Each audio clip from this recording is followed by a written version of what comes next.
जय जय श्री राधे। पूर्व में कथा प्रसंग के माध्यम से हम लोगों ने जाना कि यह कथा जो हो रही है 3 जगहों पे हो रही है। प्रथम जो जगह था आनंद तट था। द्वितीय जो कथा हो रही थी नैमिषारण्य में हो रही थी। सुत जी वक्ता थे और सनकादि ऋषि श्रोतागण थे। प्रथम जगह जो कथा हो रही थी वहां पर सनकादि ऋषि जो है वक्ता थे और नारद सहित भक्ति ज्ञान और वैराग्य जो है श्रोता थे। दूसरी जो कथा हो रही थी वहां पर सुखदेव जी महाराज वक्ता थे और राजा परीक्षित श्रोता थे। तो कथा प्रसंग में राजा परीक्षित सुखदेव जी महाराज से गजेंद्र और ग्रह की जो कथा है उस कथा प्रसंग के बारे में उन्होंने प्रश्न किया। तब श्री सुखदेव जी महाराज कहते हैं कि क्षीर सागर के पास त्रिकुट पर्वत था और त्रिकुट पर्वत के तराई भाग में वरुण देव का एक उद्यान था, बगीचा, जिसका नाम ऋतुमान था। वह बगीचा जो था स्वर्ग के समान था। सभी वृक्ष लता अपने फल फूलों से लदे हुए थे। पक्षियां भी वहां पर उन्मुक्त होकर के विचरण कर रही थी। जितने भी वंचर प्राणी थे सभी लोग विचरण कर रहे थे।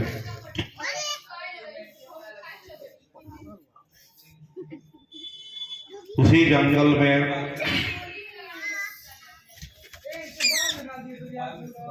एक गज भी है जो अपने परिवार के साथ अपने कुनबे के साथ जीवन यापन कर रहा था। वह पूरी तरह से मदमस्त होकर के एक दिन की बात है उसको प्यास लगी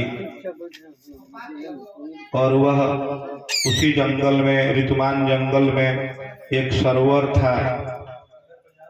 उसी सरोवर में अपने परिवार के साथ वह हाथी जो है अपने बाल बच्चों के साथ उसी सरोवर में प्रवेश कर गया।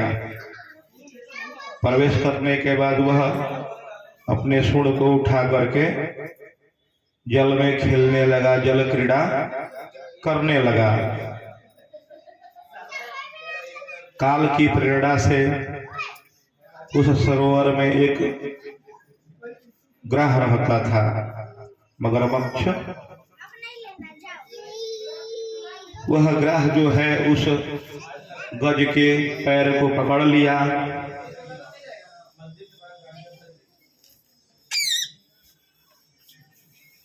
जब वह गज को पता चला कि उसके पैर को ग्रह ने पकड़ लिया है तो वह अपने बल से बहुत प्रयास किया कि जो ग्रह है छोड़ दे। उसके साथ अन्य जो उसके कुटुंबीजन थे सभी लोगों ने मिलकर प्रयास किया। जब वह प्रयास करते करते थक गया, काफी समय व्यतीत हुआ, लेकिन जब उसे यह अनुभूति हो गई कि वह जो ग्रह है उसका पैर छोड़ने वाला नहीं है, तब वह दिन भाव से भगवान की स्तुति करने लगा। उसका जो पूर्व जन्म का ज्ञान था वह उसे स्मरण आ गया और वह भगवान की स्तुति करने लगा।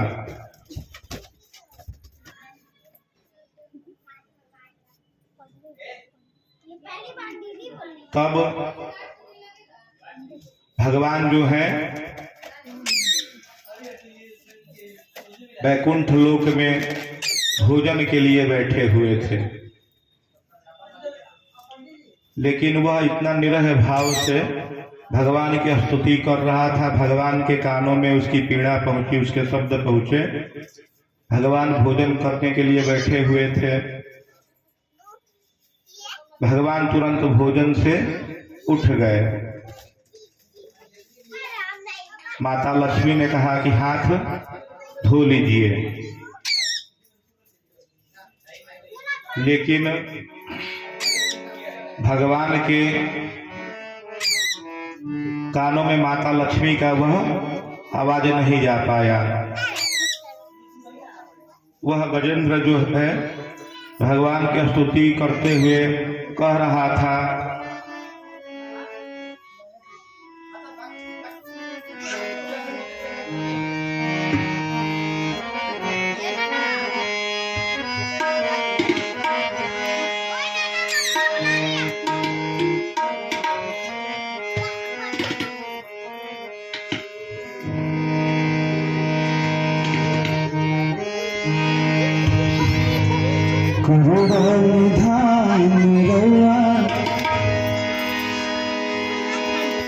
जगत के दाता है,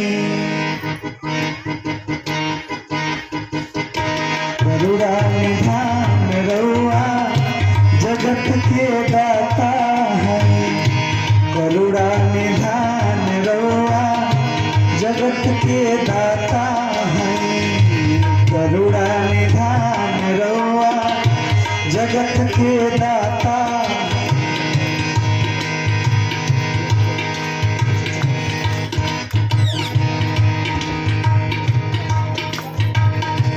करुणा निधान रउआ जगत के दाता है, श्री भगवान रउआ जगत के दाता है, करुणा निधान रउआ जगत के दाता है, श्री भगवान रउआ जगत के दाता है।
गज के उबार दिहनी ग्राह के मार दिहनी गज के उबार दिहनी जाने जहान रउआ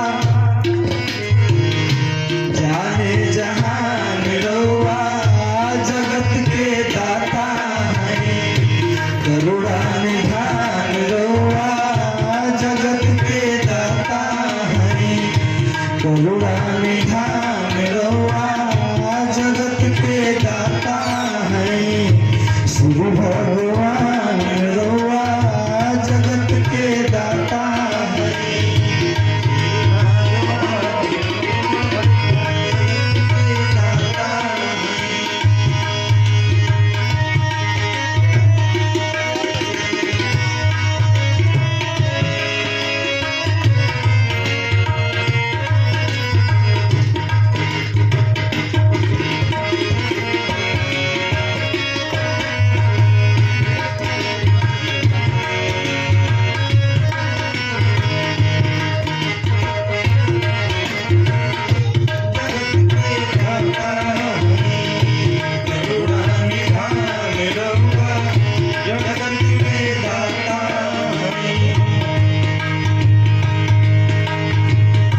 भक्त विदुर घर गईनी प्रेम से सगवे खैनी भक्त विदुर घर गईनी प्रेम से सगवे खैनी भक्त विदुर घर गईनी प्रेम से सगवे खैनी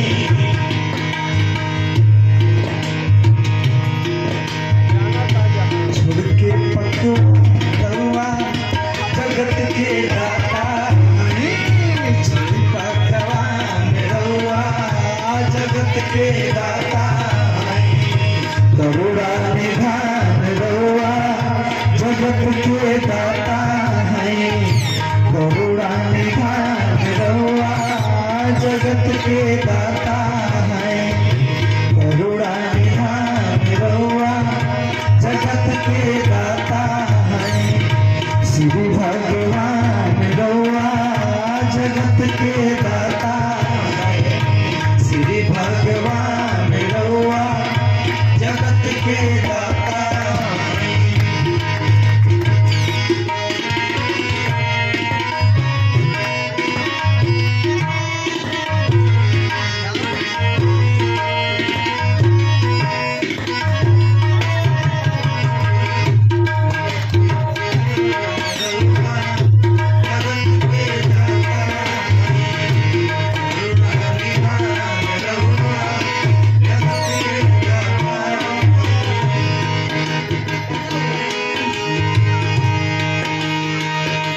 केवट से चरण धोई ओ केवट से चरण धोई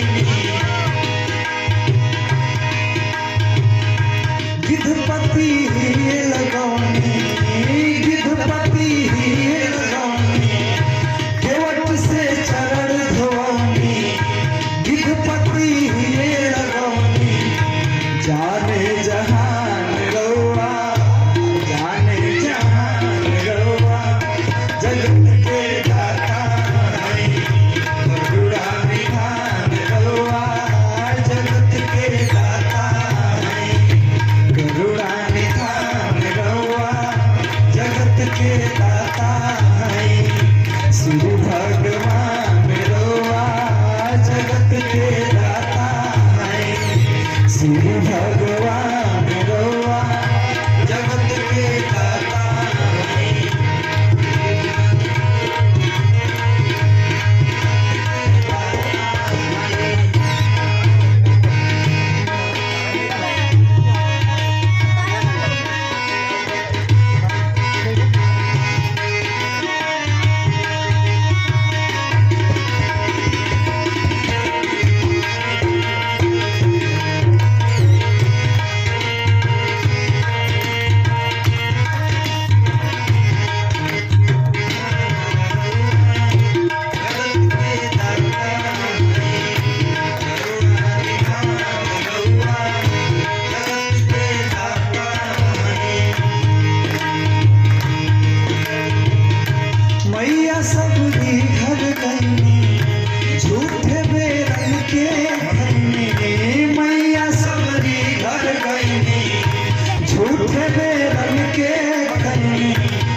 सब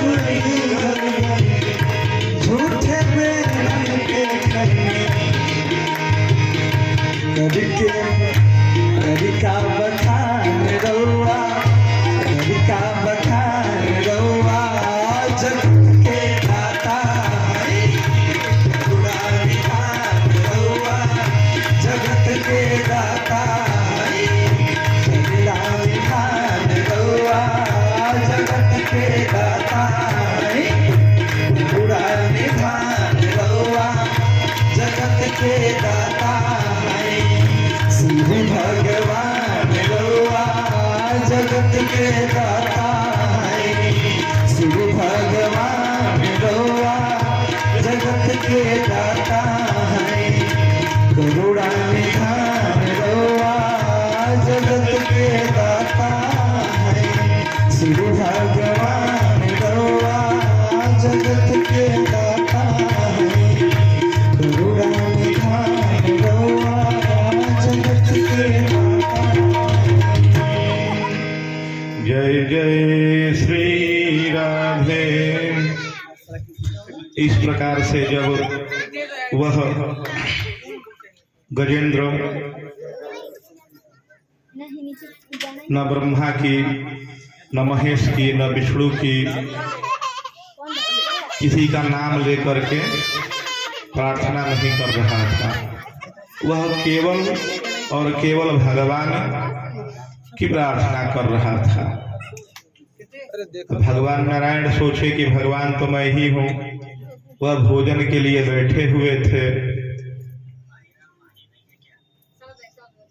जैसे ही गजेंद्र की आवाज उनके कानों में पहुंची, वह भोजन से उठ गए। माता लक्ष्मी ने कहा कि आप हाथ धो लीजिए। माता की बात उनके कानों तक नहीं पहुंची।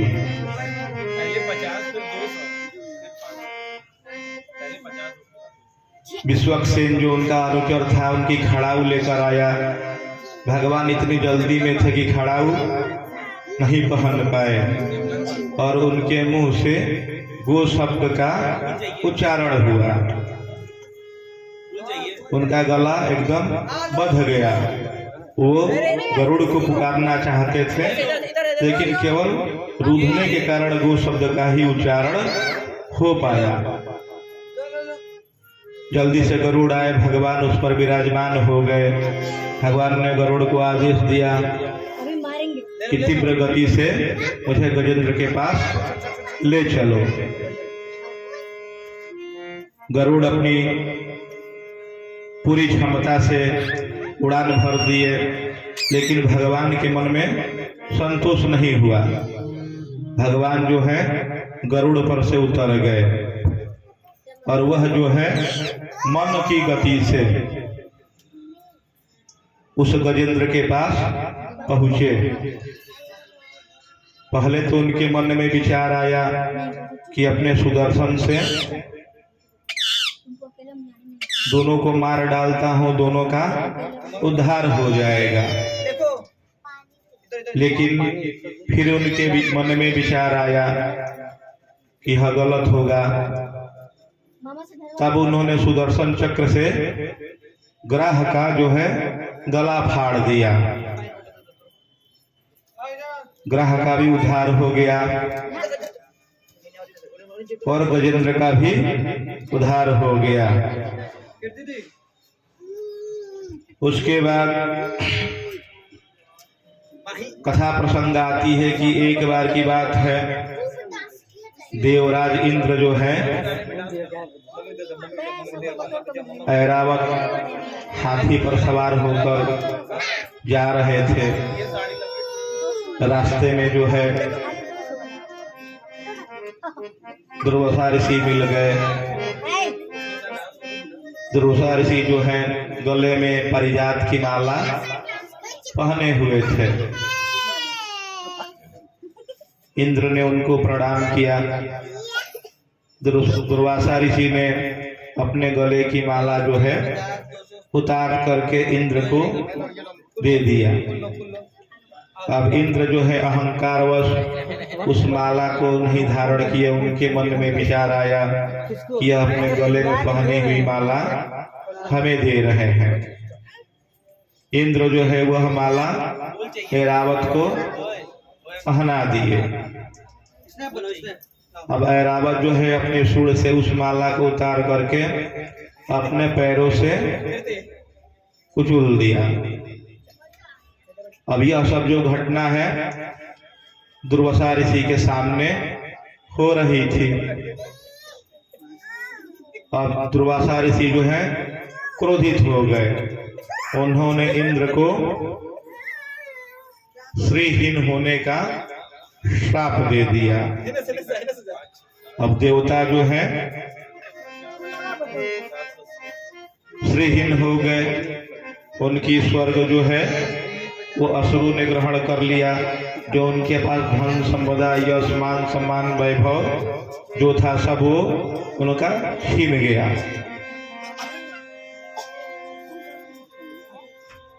तब असुर जो है देवताओं पर अत्याचार भी कर रहे थे।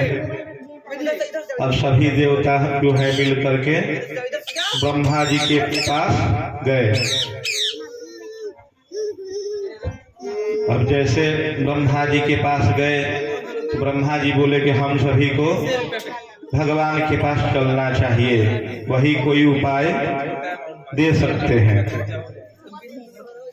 तो सभी देवता ब्रह्मा जी सहित भगवान के पास क्षीर सागर में पहुंचे और अपने वाणी द्वारा भगवान की स्तुति प्रार्थना किए।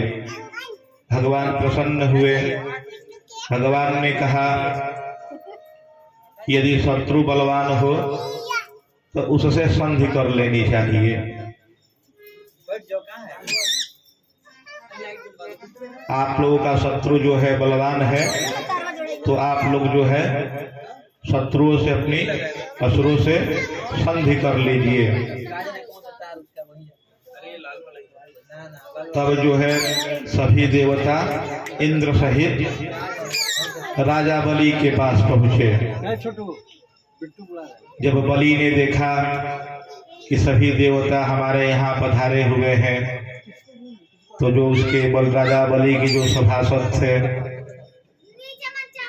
सभी ने एक मत होकर के कहा कि इनको बंदी बना लिया जाए। लेकिन राजा बलि जो थे वो शीलवान थे, धर्मवान थे। उन्होंने कहा नहीं, यदि कोई हमारे दरवाजे पर आया है तो उसे बंदी बना लेने से हमारा जो है मान प्रतिष्ठा यह सब घटेगा। इन्हें बंदी बनाना नहीं चाहिए। तब इंद्रदेव ने राजा बलि के पास संधि का प्रस्ताव रखा और कहा कि हम देवता और असुर जो है मिलकर के समुद्र मंथन करते हैं। राजा बलि इस प्रस्ताव से प्रसन्न हो गए। इंद्र ने कहा कि यदि हम समुद्र मंथन करेंगे तो उससे अमृत निकलेगा और हम सभी पी करके अमर हो जाएंगे। इस प्रकार का प्रलोभन राजा बलि सहित समस्त असुरों को देवताओं के द्वारा दिया गया। राजा बलि के मन में विचार आया यह उत्तम बात है। उन्होंने समुद्र मंथन के लिए सहमति दे दी। अब प्रश्न यह था कि समुद्र को मथा कैसे जाए। तो सभी देवता और असुर जो है मंदराचल पर्वत के पास गए। सभी ने प्रयास किया कि मंदराचल पर्वत को उठा करके समुद्र में लाया जाए, लेकिन वह इतना भारी था कि सभी देवताओं और असुरों के मिलने के बावजूद भी नहीं उठ पा रहा था। तब भगवान को दया आ गई। भगवान जो है सूक्ष्म रूप से सभी देवताओं और असुरों में सन्निहित हो करके उस मंदराचल पर्वत को समुद्र में ले आए। अब फिर मन में प्रश्न, सभी देवताओं और असुरों के बीच प्रश्न उठा कि अब रस्सी किसको बनाई जाए। तो उसी में किसी ने सुझाव दे दिया भगवान की प्रेरणा से कि वासुकी नाग को रस्सी बना ली जाए। जब वासुकी नाग को रस्सी बनाई गई तो देवता जो है वासुकी नाग के मुंह की तरफ चले गए और जितने भी असुर थे वो पूंछ की तरफ आ गए। तब असुरों के मन में विचार आया कि राजा तो हम लोग हैं और ये लोग तो दरिद्र हो गए हैं, ये तो श्रीहीन है, इनके पास तो इनकी संपत्ति भी नहीं है, राज्य भी नहीं है। तो धर्मशास्त्रों में आया है कि सर्प का जो पूंछ होता है उसमें पाप होता है। तो असुरों को अपने मन में अहंकार वश असुरों ने कहा नहीं, हम लोग मुंह की तरफ चलेंगे, आप लोग जो है पूंछ पकड़ेंगे। तब इंद्र के मन में विचार आया कि ठीक है, यदि अपना काम बन रहा है, थोड़ा सा पाप पुण्य का विचार न किया जाए तो ये भी सही है। तो वह जो है सभी देवता सहित पूंछ की तरफ आ गए। अब पूरा समुद्र मंथन का कार्यक्रम चलने लगा। कार्यक्रम कुछ बढ़ा, तब तक जब पर्वत है वह समुद्र में डूबने लगा। तब सभी देवता और असुरों ने मिलकर भगवान नारायण की प्रार्थना की। भगवान जो है कच्छप अवतार लिए और मंदराचल पर्वत को अपने पीठ पर विराजमान करके समुद्र मंथन का यह कार्यक्रम चला। बोलिए विष्णु भगवान की जय। श्रीमन नारायण नारायण नारायण, श्रीमन नारायण नारायण नारायण, श्रीमन नारायण नारायण नारायण, श्रीमन नारायण नारायण नारायण, भज मन नारायण नारायण नारायण, भज मन नारायण नारायण नारायण, श्रीमन नारायण नारायण नारायण, श्रीमन नारायण नारायण नारायण, भज मन नारायण नारायण नारायण, भज मन नारायण नारायण नारायण, श्रीमन नारायण नारायण नारायण, श्रीमन नारायण नारायण, श्रीमन नारायण नारायण नारायण, भज मन नारायण नारायण नारायण, भज मन नारायण नारायण नारायण, श्रीमन नारायण नारायण नारायण,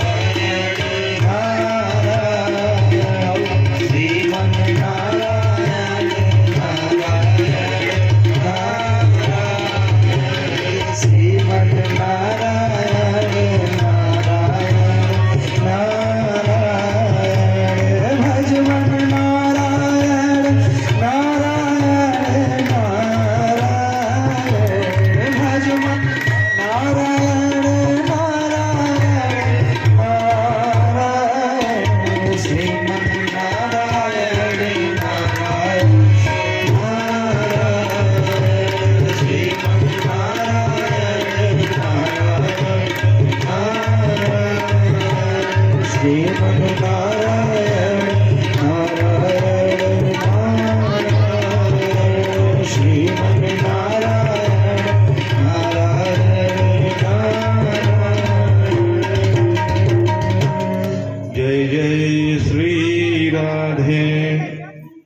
जब समुद्र मंथन का कार्यक्रम चल रहा था तो समुद्र से जो है 14 पदार्थ निकले। सर्वप्रथम हलाहल कालकूट नाम का विष निकला। तब असुरों ने कहा कि इसे देवता रख ले, लेकिन वह विष इतना भयानक था कि कोई भी उसके पास नहीं जा पा रहा था। तब सभी देवता और असुर मिलकर जो भगवान की शंकर की प्रार्थना किए, भगवान भोलेनाथ उस विष को पी लिए, लेकिन कंठ में जो है उनके आराध्य देव भगवान राम विराजमान हैं। तो वह सोच में पड़ गए कि इस विष को अंदर कैसे ले जाए। तो वह जो है गले के अंदर अपने विष को वहीं पर रोक दिए। वह कंठ से नीचे नहीं जा पाया। बोलिए नीलकंठ भगवान की जय। दूसरी जो वस्तु निकली वह कामधेनु थी। उसको ऋषि महर्षियों ने रख लिया यज्ञ यज्ञादि के कार्यक्रम करने के लिए, गोदुग्ध घी इत्यादि के लिए ऋषि महर्षियों ने उसे अपने पास रख लिया। तीसरा जो पदार्थ निकला उच्चैःश्रवा घोड़ा था। तब राजा बलि ने कहा कि इसे मैं रखूंगा। तो उच्चैःश्रवा को राजा बलि ने अपने पास रख लिया। चौथा जो था वह ऐरावत हाथी निकली।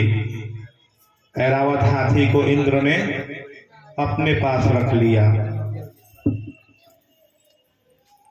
उसके बाद पद्मराग मणि निकली, जो निकलते ही भगवान के गले में माला बनकर चली गई। छठवा जो है कल्प वृक्ष निकला। कथा प्रसंग चल रहा था प्रथम दिवस का, उसमें मैंने चिंतामणि और कल्प वृक्ष की कथा कही थी। चिंतामणि यह होता है कि यदि उस मणि के समक्ष संसार लौकिक जितने भी कामनाएं हैं, इस संसार में जो भी दिख रहा है, जो भी आपके मन में कामनाएं हैं, उसे चिंतामणि तुरंत पूरी कर देती है। और जो स्वर्ग की कामना है उसे कल्प वृक्ष तुरंत पूरा कर देता है। तो वह कल्प वृक्ष निकलते ही स्वर्ग को चला गया।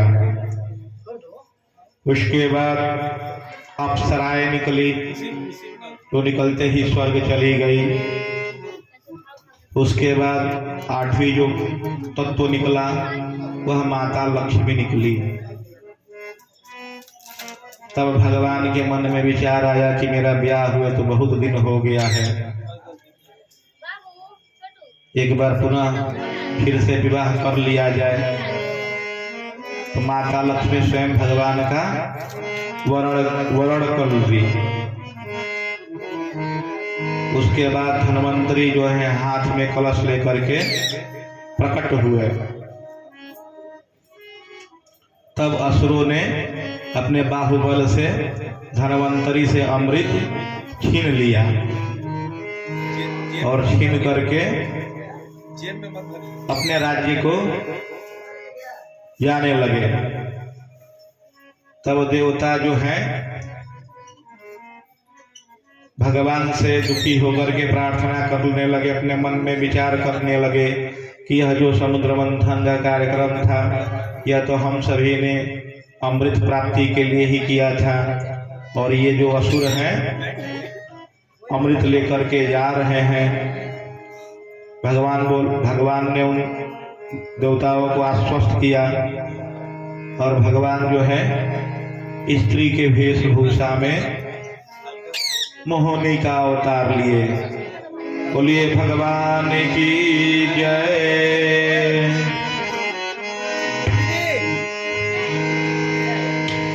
उस उसके बाद सारे असुर जो है जा रहे थे, भगवान वहां प्रकट हुए मोहिनी रूप में। तब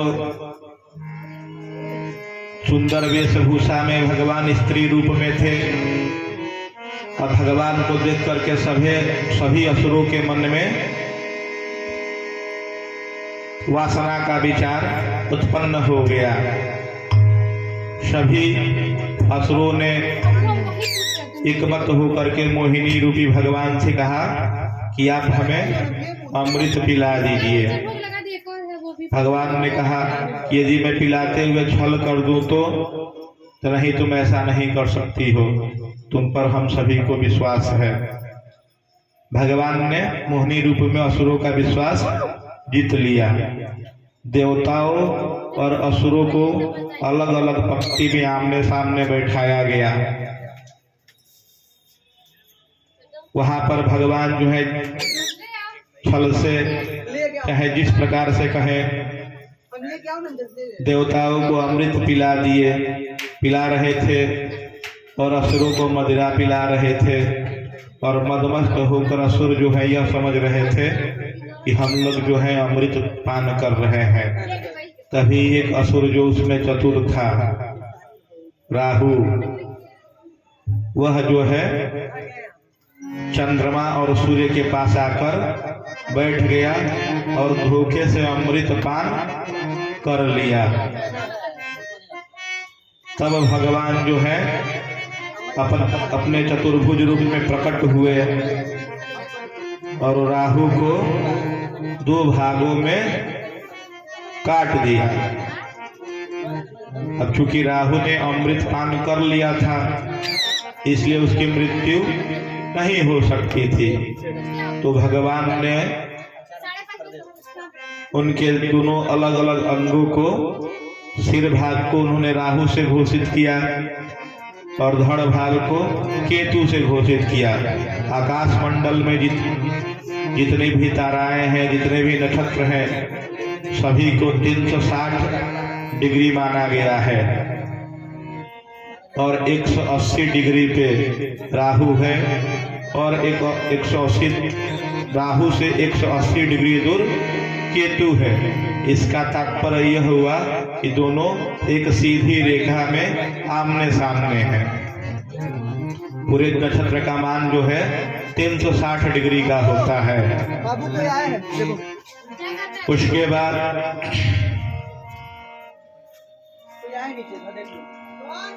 जब देवता श्रेयहीन हो गए, स्वर्ग आदि जो उनके पास उनका राज्य था सब नष्ट हो गया, तो देवताओं की जो माता है अदिति, वह दुखी रहने लगी। देवताओं की माता का नाम अदिति है और असुरों की माता का नाम दिति है। तो अदिति जो है दुखी रहने लगी। एक दिन की बात है, काश्यप ऋषि जो है अदिति के पास आए और अदिति के व्यवहार को देखते हुए पूछे कि कुछ अमंगल हो गया है क्या, किस वजह से आप इतनी दुखी हैं। अदिति जो है अपने मन की बात कही कि मेरे पुत्र जितने भी देवता हैं सब श्रीहीन हो गए हैं, इन सब का कल्याण कैसे हो। तब काश्यप ऋषि ने कहा कि आप पयोव्रत करें। काश्यप ऋषि ने उनकी पयोव्रत की विधि अदिति को बताई। पयोव्रत जो होता है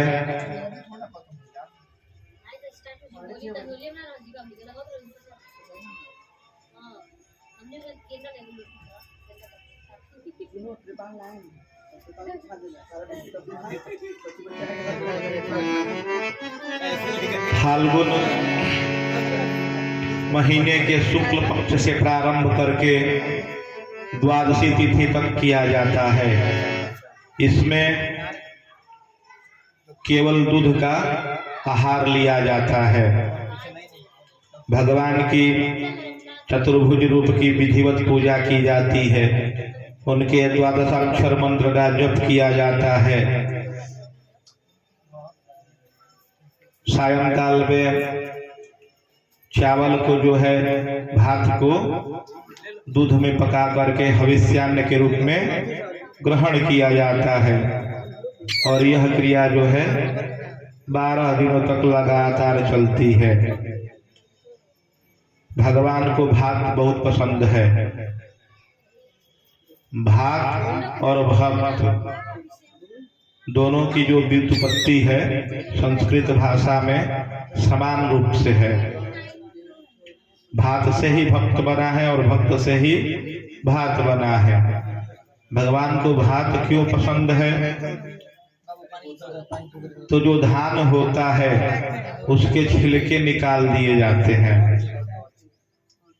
और उसे जल में या किसी रस में, रस से तात्पर्य है दूध हो गया, उसमें पकाया जाता है और वह आपस में एक साथ रहते हुए भी जब पक कर निकलता है तो अलग अलग हो जाता है और बिल्कुल उजला रहता है, उसमें कोई दाग नहीं होता है। इसलिए भगवान को भक्त और भात दोनों पसंद है।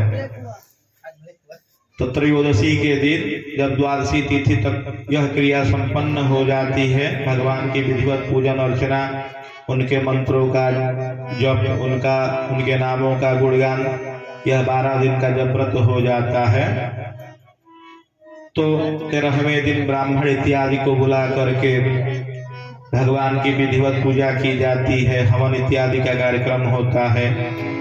उसके बाद 12 ब्राह्मणों को भोजन कराया जाता है।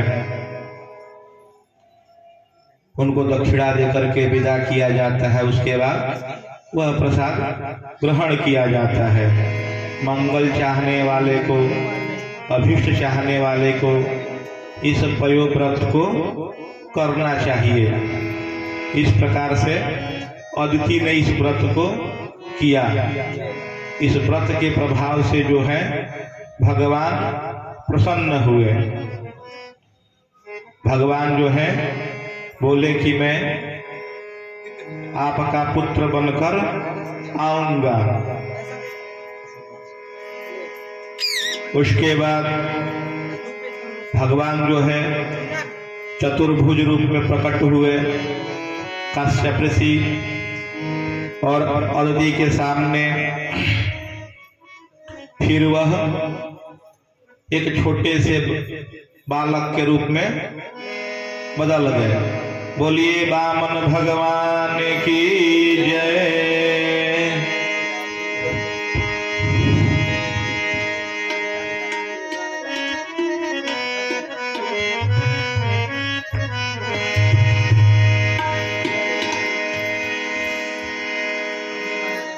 बता तेरे मुख को, बता तेरे मुख को कौन खोलता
बोलता है कि तू बोलता है। बता तेरे मुख को, बता तेरे मुख को कौन खोलता है। मुख बोलता है कि तू बोलता है। मुख बोलता है कि तू बोलता है।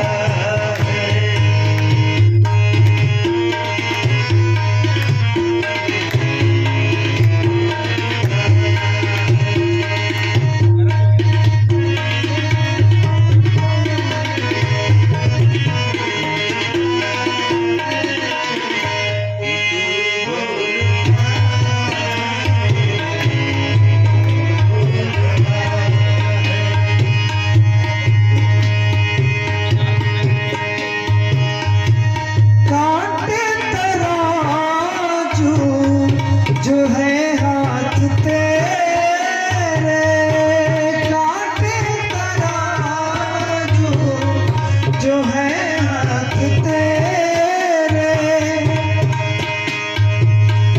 सोच समझ के उत्तर दे रे।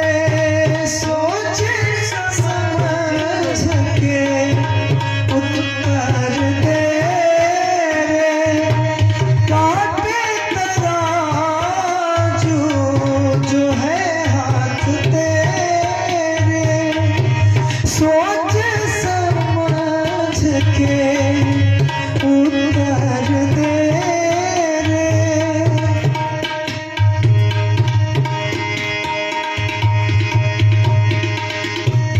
हाथ तौलते हैं, हाथ तौलते हैं कि तू तौलता है।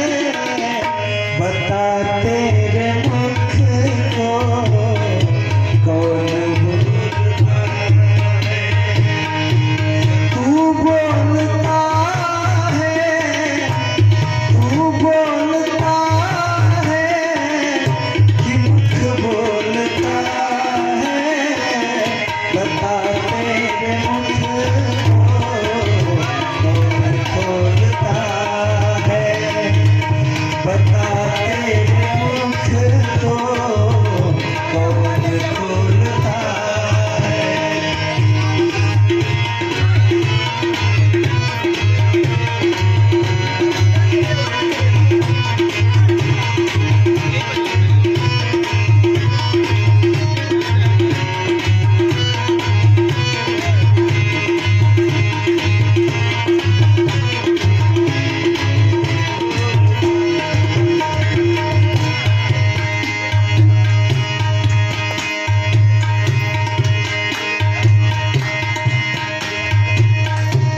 पहले तू खुद हो या पैर है।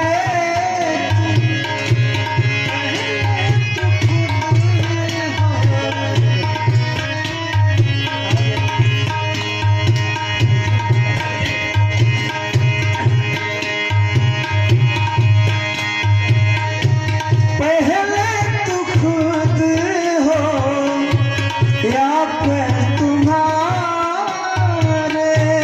पहले तू खुद हो या पैर तुम्हारे।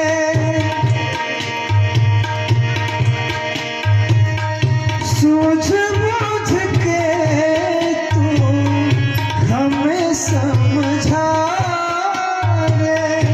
सूझ बूझ के तू हमें समझा रे।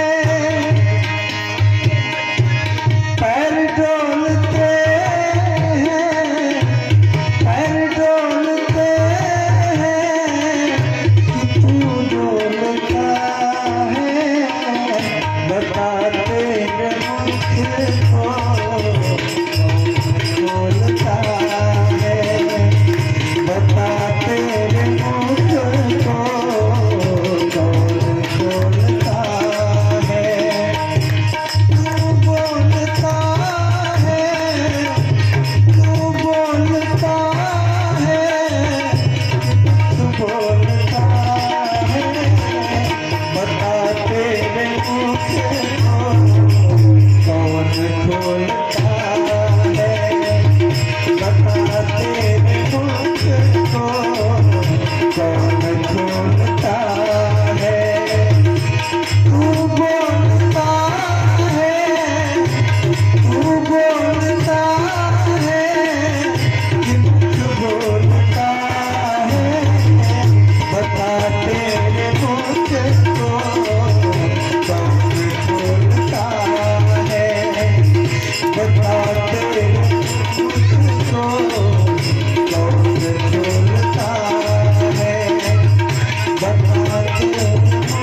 जय जय श्री राधे।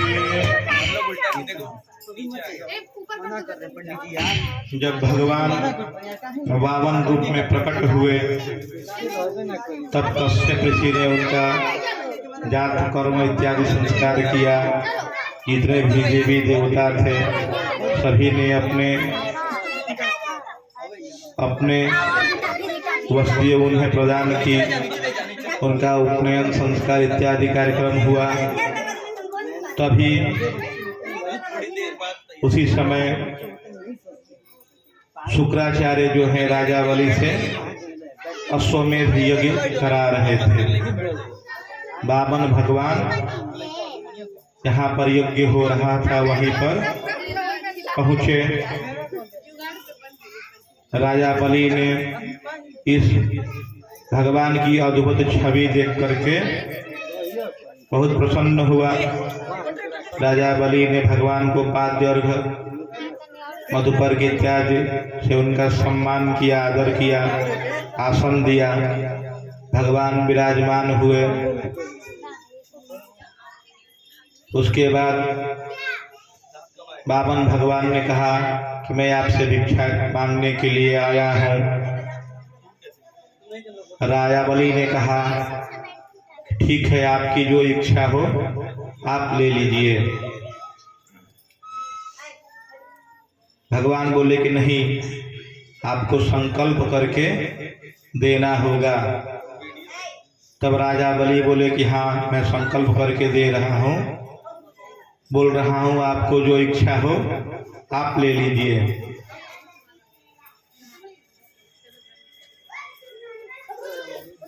भगवान बोले नहीं, आप संकल्प करिए।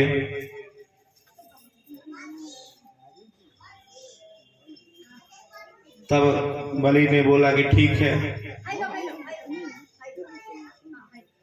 तो भगवान बोले कि मुझे 3 पग भूमि चाहिए। तब राजा बलि के मन में विचार आया कि यह ब्राह्मण क्या मांग रहे हैं।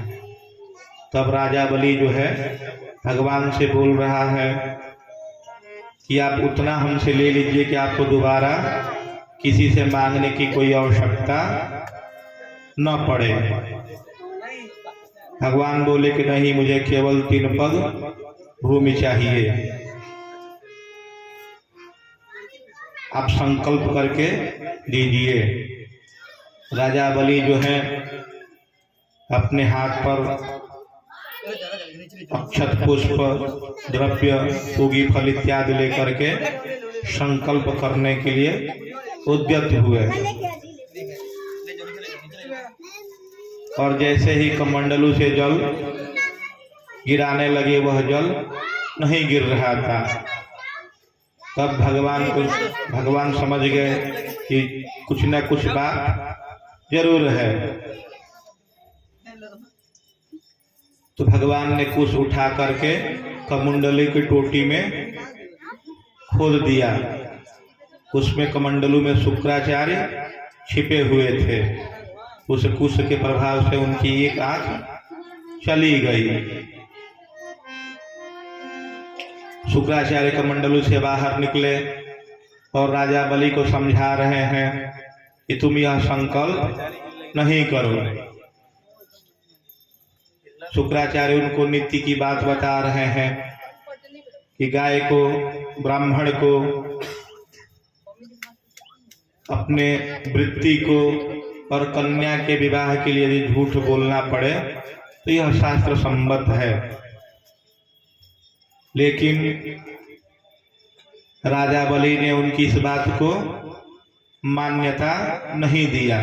वह बोले कि मैं प्रहलाद का वंशज हूँ, कोई याचक मेरे दरवाजे से खाली चला जाएगा, यह मेरी वंश की कीर्ति को धूमिल करेगा, मेरे यश को धूमिल करेगा, यह मैं नहीं मान सकता। राजा बलि ने संकल्प करके भगवान को 3 पग भूमि दान दे दी। अब देखिए, यथार्थ की बात कुछ और है। अब जो भगवान ने 3 पग मांगा तो वह 3 पग क्या था? एक होता है व्यक्ति की जागृत अवस्था। यदि व्यक्ति कोई जगा हुआ है, यह उसकी एक अवस्था है। दूसरा जो होता है स्वप्नावस्था होता है। भगवान व्यक्ति जो होता है स्वप्न में भी जिंदा रहता है और उसमें भी जीवन जीता है।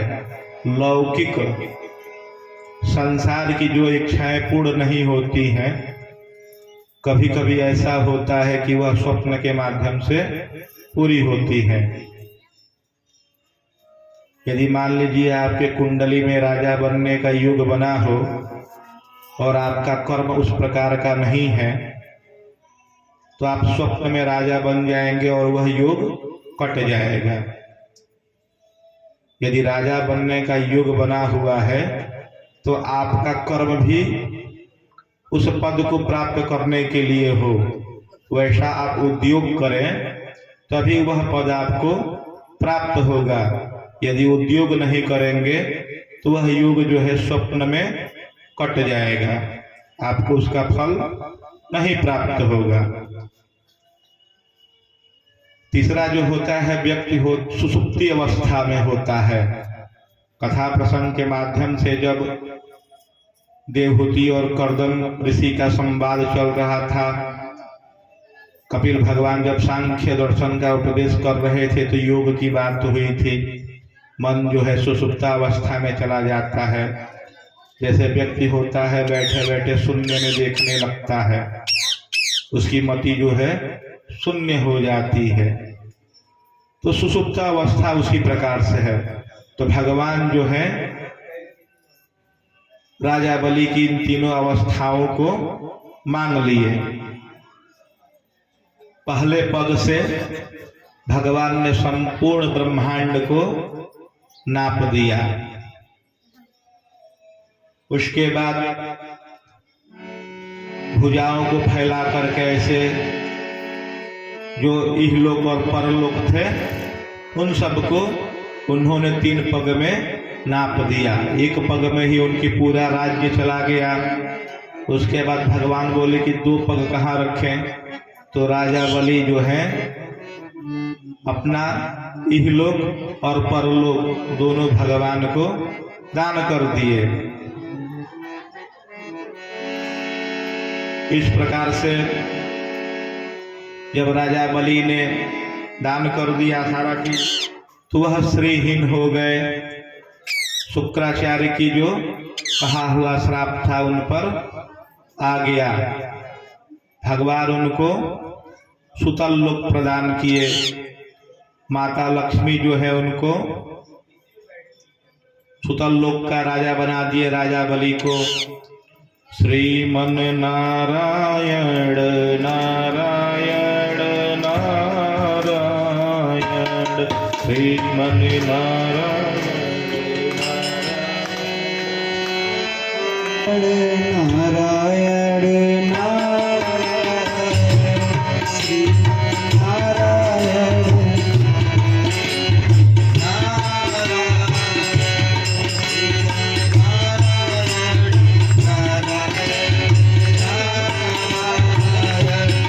भजमन नारायण नारायण नारायण भजमन नारायण नारायण नारायण भजमन नारायण नारायण नारायण भजमन नारायण नारायण नारायण श्रीमन नारायण नारायण नारायण श्रीमन नारायण नारायण नारायण भजमन नारायण नारायण नारायण भजमन नारायण नारायण श्रीमन नारायण नारायण नारायण श्रीमन नारायण नारायण नारायण भजमन नारायण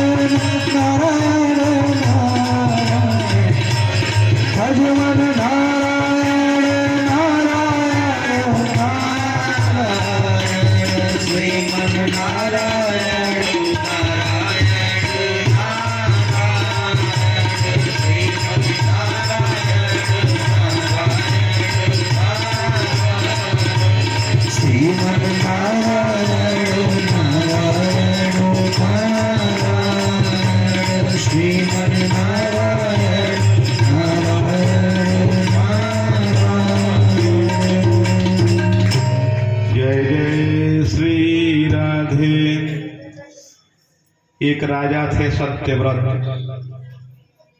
वह स्नान करने के लिए समुद्र के किनारे गए।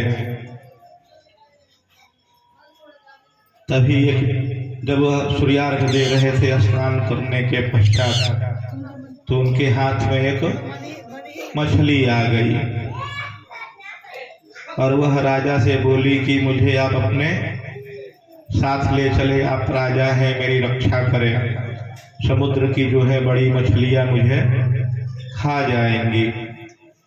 राजा जो है उस मछली को अपने कमंडलों में लेकर अपने महल पहुंचे।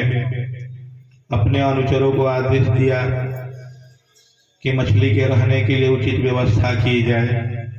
बड़ा सा परात मंगाया गया, जल भरा गया, उसमें मछली को छोड़ दिया गया। थोड़ी देर बाद वह मछली बड़ी हो गई।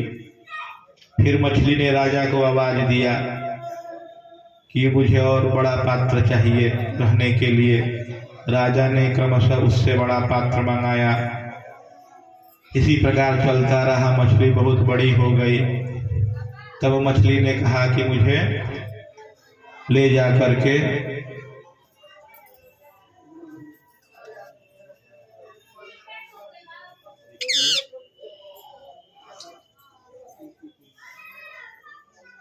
राजा ने मछली को ले जा करके समुद्र में छोड़ दिया।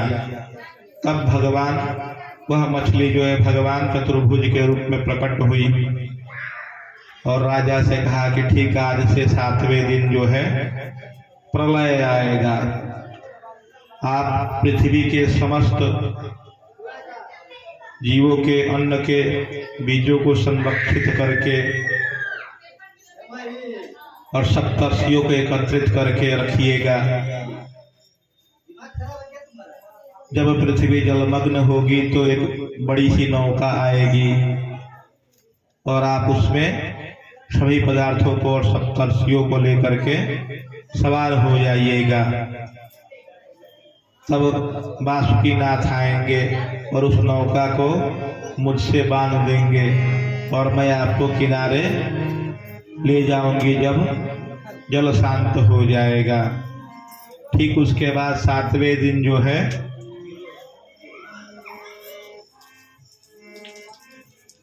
प्रलय आया और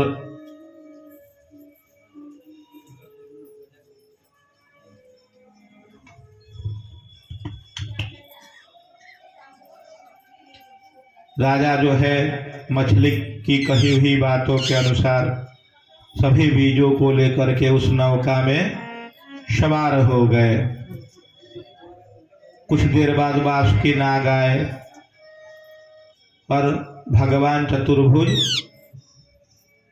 उस मत्स्य के अवतार में प्रकट हुए।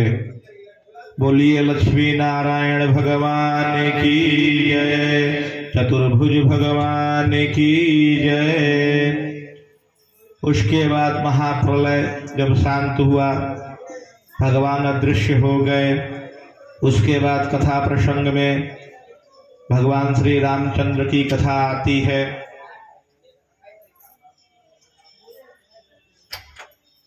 अयोध्या में एक राजा थे दशरथ। उनकी कोई संतान नहीं थी। उनके कुल पुरोहित वशिष्ठ जी थे। ब्रह्मा जी के कहने पर वशिष्ठ जी ने रघुकुल की पुरोहिताई स्वीकार की थी। तो वशिष्ठ जी ने राजा दशरथ से पुत्रेष्टि यज्ञ करवाया। उस यज्ञ के प्रभाव से अग्निदेव जो है चरु लेकर के प्रकट हुए।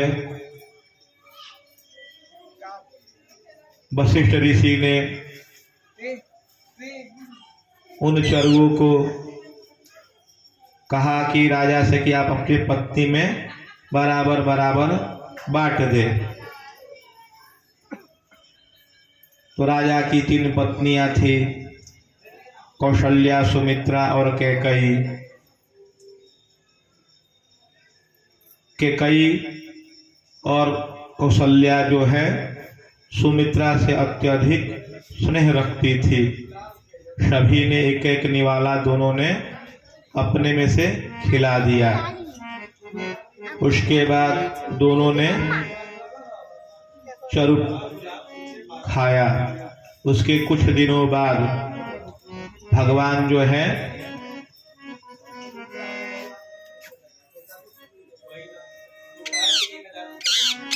प्रकट हुए। कर्क लग्न था, नवमी तिथि थी, मधुमास था वह। चैत्र शुक्ल नवमी को भगवान का प्राकट्य होगा। बोलिए श्री रामचंद्र भगवान की जय। उनके साथ रामचंद्र जी जो है कौशल्या के गर्भ से प्रकट हुए, कैकेयी के गर्भ से भरत जी प्रकट हुए और सुमित्रा के गर्भ से लक्ष्मण जी और शत्रुघ्न जी प्रकट हुए। इस प्रकार से बालकों का राजा दशरथ ने लालन पोषण किया। कुछ दिन व्यतीत हुआ।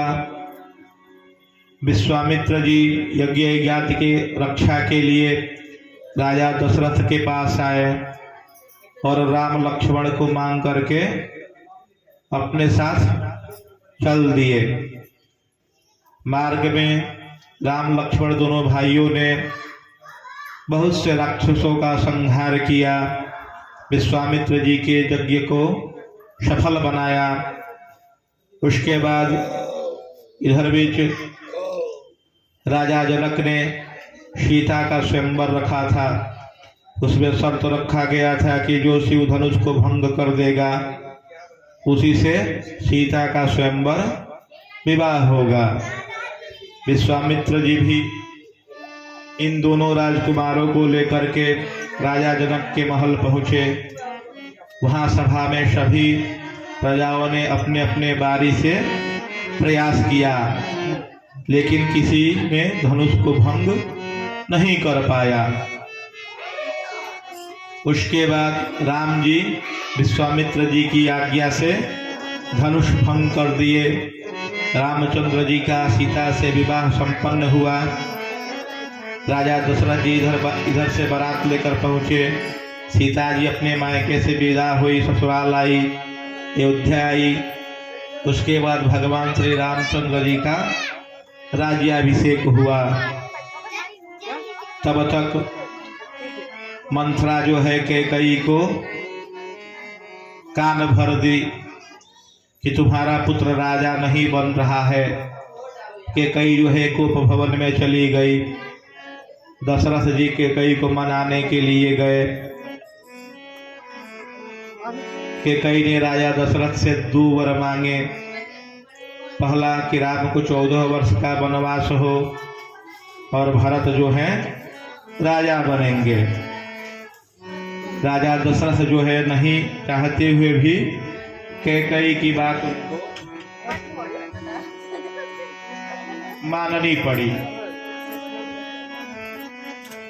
राम जी, लक्ष्मण जी, सीता जी जो है जंगल को निकल पड़े। वहाँ पे दंडकारण्य में, जो आज का छत्तीसगढ़ उड़ीसा का जो इलाका है,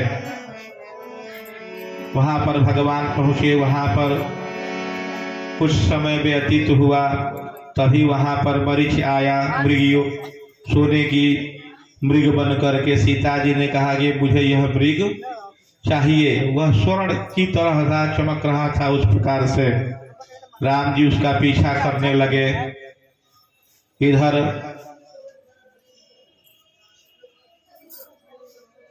उससे पूर्व शूर्पणखा आई थी विवाह करने के प्रस्ताव को लेकर के। लक्ष्मण भैया ने जो है शूर्पणखा की नाक काट दी थी।